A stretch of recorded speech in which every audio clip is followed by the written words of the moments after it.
In a quiet, forgotten village, surrounded by the shadows of time, there lies a cemetery. A place where the earth has swallowed the stories of those who have passed.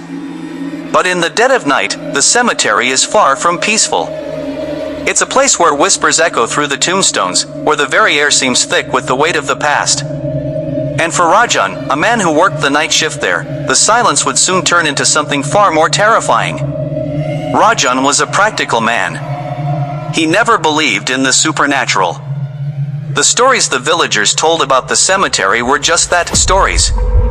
He worked the night shift, walking the graveyard, making sure everything was secure, and ensuring no one dared disturb the peace of the dead. For him, it was a job, a simple task, nothing more. The first few nights went by without incident. The wind would rustle the leaves, the occasional owl would call out, and Rajan would walk the same paths, checking the same gates, doing his duty. But there was something about the cemetery at night, something he couldn't quite place. A stillness, an unnatural quiet, that seemed to press down on him, as if the very ground beneath him was watching his every move. Then, one night, it started. As Rajan walked past the old mausoleum, he heard it faint at first, like a whisper carried by the wind. Rajan! He stopped dead in his tracks. His heart skipped a beat. The wind? A trick of the mind? He turned around, his flashlight cutting through the darkness. But there was nothing. No one in sight.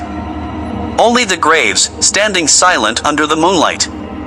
He shook his head, dismissing it. Just the wind, he muttered to himself, and continued his rounds. But as he walked, the whispering grew louder. Rajan! It wasn't the wind. It was a voice. Someone was calling his name. He hurried his steps, his breath growing shallow. He couldn't understand it. Who was there? He turned a corner, heading toward the older part of the cemetery, his mind racing. And that's when he saw it, the faint glow of light in the distance. A candle, maybe? A fire? He moved toward it, cautiously, his flashlight flickering as he approached. The light was dim, like a faraway flame.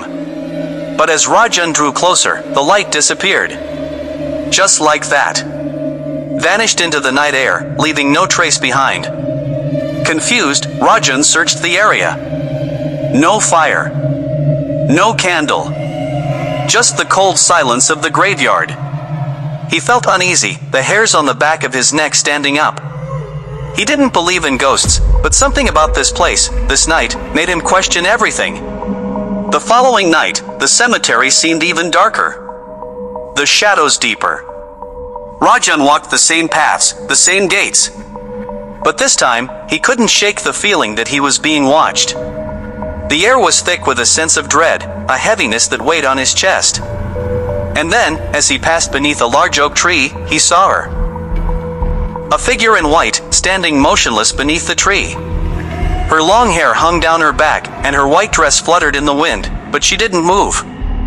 She didn't even acknowledge his presence. Rajan froze. He blinked, trying to make sense of what he was seeing. It was as if she were made of mist, standing there, waiting. He stepped closer, his heart racing in his chest.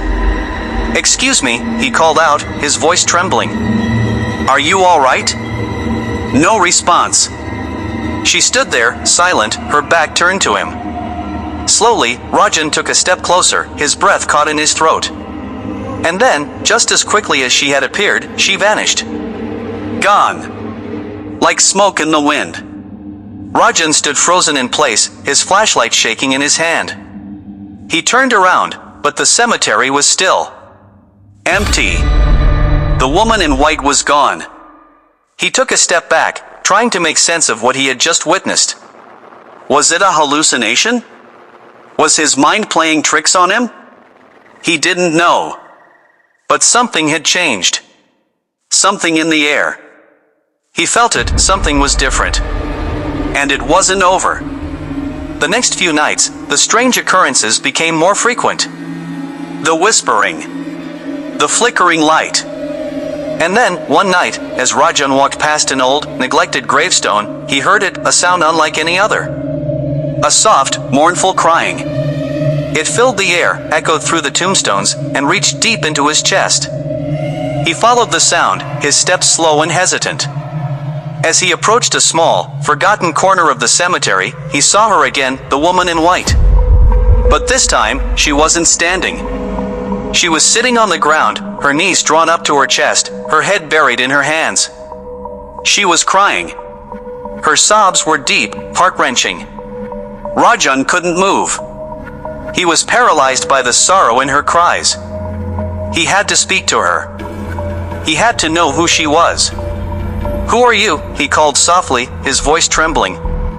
"What happened?" She didn't answer. She just cried, her body shaking with the weight of her sorrow. Rajan stepped closer, hoping to comfort her. But just as he reached out, she disappeared. Vanished into thin air, as though she had never been there. Rajan stumbled back, his heart racing.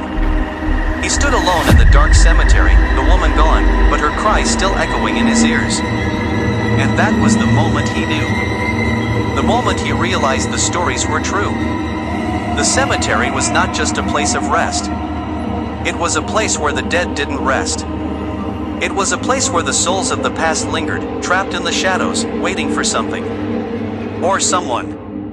The next morning, Rajan spoke to the elders of the village. They listened to his story, their eyes filled with a knowing sadness.